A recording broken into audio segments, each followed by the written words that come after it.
I'm Doris Colgate, founder of the National Women's Sailing Association.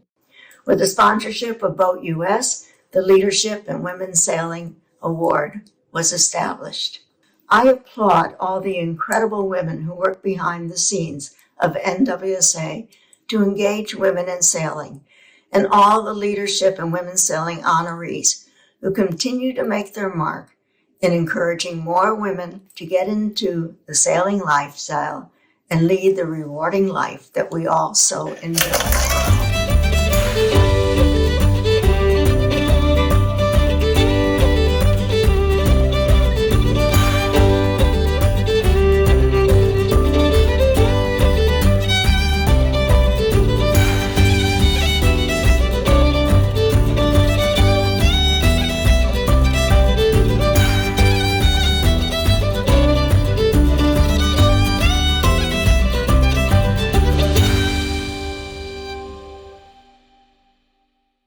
The Leadership in Women's Sailing Award, co-sponsored by NWSA and BoatUS, the nation's largest organization of recreational boaters, is given to honor an individual who has a record of achievement in inspiring, educating, and enriching the lives of women through sailing. Hi, I'm Debbie Grimm, President of the National Women's Sailing Association. It is my honor to introduce Karen Prioleau as the 2026 National Women's Sailing Association BoatUS Leadership in Women's Sailing Awardee. Karen grew up sailing and then became an avid cruiser. Upon returning to the States, she got involved in marine education, teaching both powerboaters and sailors. Karen's enthusiasm and mentorship to many women over the years has meant a tremendous amount. Thank you, Karen, and congratulations. Hello. I'm Bernadette Bernon, and I was the first recipient of this Leadership in Women's Sailing Award in 1999. So as the former editorial director at Cruising World and now I'm editor of BoatUS, it's been my goal to inspire women to be competent and devoted to all aspects of seamanship and sailing. So I congratulate our 2026 award recipient, Karen Prioleau, and her achievements in dedication in teaching and training have made her an important leader in women's sailing across America. Congratulations. I was chairman of the Safety at Sea Committee at U.S. Sailing. People that I really became reliant on is Karen Prioleau. Going all the way back to the 2000s, she was the person that would put on a Safety at Sea course at Orange Coast College that was really top-notch. In 2005, she participated in our Crew Overboard Symposium for 4 days on San Francisco Bay, where she threw herself into the water and was allowed to be rescued over and over. And in 2016, she was part of our Safety at Sea video course on life rafts, where she showed how to write life rafts and board them, and she was just tremendous. So I can't say enough good things about Karen Prioleau, and I wish her the very best. Hi, I'm Margaret Palmert, Vice President of Safety at Sea for the Sailing Foundation. Karen Prioleau also organized a crew overboard research program in Newport, Rhode Island 2 years ago. This event was a collaboration between the Cruising Club of America, the Sailing Foundation, Storm Trysail, U.S. Sailing, and New York Yacht Club. Karen is one of the most well-respected educators that has been working with U.S. sailing programs for decades. Karen has worked on our national faculty, helping develop course materials from everything from basic keelboat through, bareboat cruising and basic cruising and Nav 1 courses and everything in between. Plus, honestly, she's an Uber volunteer. And I can't say enough about what you've done for the sport and for the people that you've sailed with and sailed against and helped along the way. And I just want to say congratulations on this, and I'm really happy to see you part of this crowd. This came together very quickly, and it was a auspicious reason and to honor Karen. Karen and I have sailed thousands of miles together in the Pacific and the Atlantic. How many Bermuda Races. Can we get to count? Yeah, four Bermuda Races together. I consider her one of the best offshore sailors I have ever sailed with. She deserves this award as much as any of the rest of the recipients here. Congratulations, Karen. On behalf of NWSA and BoatUS, please accept this award for all of your dedication and hard work. Thank you. I was told that I would be asked to say a few words, and that was kind of hard for me. And so I began to think, what is it I want to say? So I said, okay, well, let's think about the things that I'm proud of or I'm happy about. And I taught sailing to this little deaf girl, and I've taught some blind people, and I've taught people that had zero confidence, and now they've sailed around the world and things like that. And I think that's actually pretty cool. And you never stop to reflect on what you've done like that. But I want to tell you a story about the one that really sticks and it strikes home. And that is, I was practicing for a U.S. sailing instructor trainer course, and I had been behind a desk, and I really needed to sharpen my skills. So the deal was I took my son and daughter out every chance I could.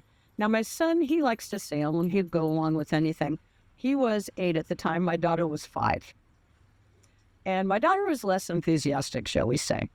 And it was blowing 30, and we were in a shields, and we should not probably have been out in the shields.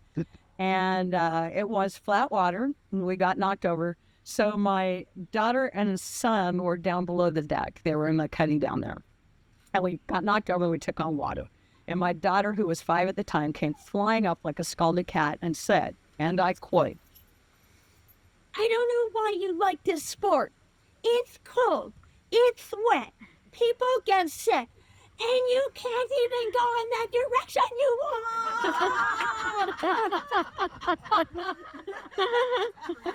You see that, right? It's the truth. Well, over time, she too became a sailor. And she's an adventurer. She sails. She and her brother dump each other on lasers and things like that. So all of the people that I've interacted with, she was the toughest critic, but I won her over. At any rate, that's just kind of a funny story, but I thought it might be fun for each of you, because we've got a ton of recipients here, to just tell me if you think back, what is it that you're most proud of? Bernadette. When we went cruising, and then a few years later, came home, my husband Douglas and I did loads of lectures, and we would stay until the very last person had a question. I just waited for the women to come up, and the men would come up, and they'd ask all the questions, and the women finally started coming up, and we sort of divided it up, and I'd go this way, and Douglas would go that way, and I'd have this group of women all the time talking about all their fears, and how could I do it, and aren't you afraid, and how did you learn all this stuff?